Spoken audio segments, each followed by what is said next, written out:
I was tagged by MacNutz with the question of what it's like to live one's life without God. Out of curiosity, I decided to follow the tags back and discovered that I'm 9 tags away from the guy who started it.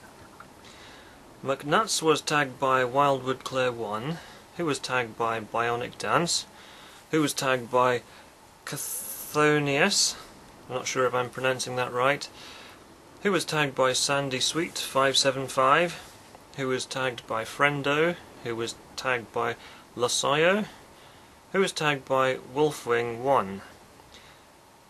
He's the guy who started the tag to celebrate getting 100 subs. It's interesting to see how the video titles have changed, and it's also interesting to have discovered some Youtubians I hadn't heard of, who make interesting videos. I'll put links to all their channels below.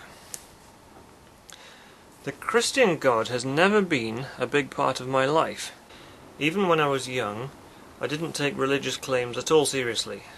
I was too busy riding my bike, building go-karts, mucking about with friends, and not listening much to the teachers at school.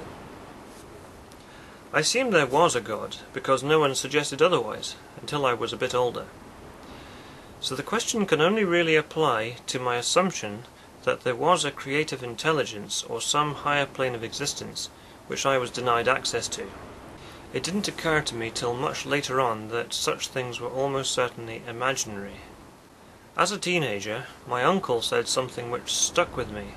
He described religion as an emotional crutch. Sadly, he died 10 years ago. A lot has happened since, which I wish I could talk to him about. At the time he died, I thought that some part of him still existed, and that after I died, I'd be able to catch up with him and all of my other lost friends and relatives. This is the biggest thing which has affected me. The realization that there almost certainly is no afterlife, no creative intelligence, no cosmic accountability, no heaven, no hell, just the remainder of the life we're partway through now. This is a sobering thought, especially if you've been putting things off with the thought that you can get round to it in another life. This realization has helped me to focus more on making the most of this life, trying to be more positive and optimistic, and doing what I can to be helpful, and making things easier for future generations.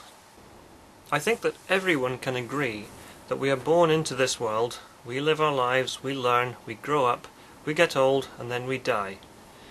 The area of disagreement usually concerns what happens before and after our earthbound life. There's a line in a Johnny Cash song which summarizes how I feel about getting old and dying. I don't like it, but I guess things happen that way. I feel the same way about many other natural phenomena, from earthquakes to carnivorous hunting animals. I don't like it, but I guess things happen that way. So what does make life worth living? This is the part of the tag which I could make a dozen videos about, but unfortunately I don't have time, so I'll just list a few of them here. I like the way that technology and human intelligence has enabled us to calculate the age of the universe through methodical observation and experimentation. We know how far away the stars are, how big they are, what they're made of, how much further away other galaxies are. We know that the universe is expanding. We know what the speed of light is. We know, more or less, how gravity works. We understand the structure of atoms and molecules. We know how tiny they are. All of this stuff is interesting to know, and it's amazing how much we've learned in the last few hundred years. How much more will we learn in the next few hundred? Will we still be around? I sometimes worry that we might not. I worry that we might cause our own extinction by failing to collectively appreciate the power of our combined ingenuity and technology. In other words, if not enough of us can see it coming, we'll continue to destroy the natural world to the point where it's uninhabitable.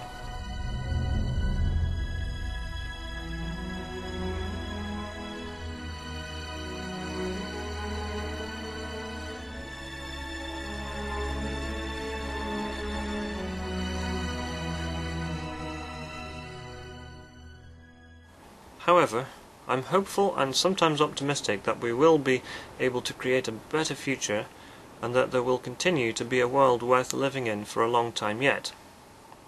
Other things I appreciate are the natural world.